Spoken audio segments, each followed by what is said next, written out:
ત્યારે લોટમાં ગાંઠા પણ નહીં પડે અને પરફેક્ટ માપ સાથે આજે પાપડીનો લોટ શીખીશું. તો 4 કપ પ્રમાણે પાણી લઈ લેવાનું છે અને અજમા ઉમેરી દેશું, સાથે સફેદ તલ ઉમેરવાના છે. અને જો રેસીપી ગમે ને તો ખાસ કરીને શેર કરજો, જેથી તમારા ફ્રેન્ડ્સ અને ફેમિલીને ઉપયોગી થાય. જીરું, મીઠું ઉમેરી દીધું છે. ત્યાર પછી સુરતી મરચી તીખી આવે ને એનો ઉપયોગ કરજો. તો એને ગ્રાઇન્ડ કરી ઉમેરી દીધી છે. મીઠું ઉમેરી દઈશું, ઉકાળી લેશું સારી રીતે.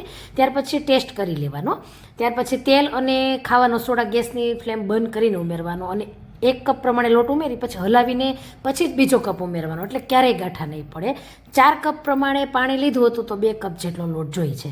ત્યાર પછી આપણે જો આવા રોલ વાળવાના છે અને 2 રીત મેં આમાં બતાવી છે.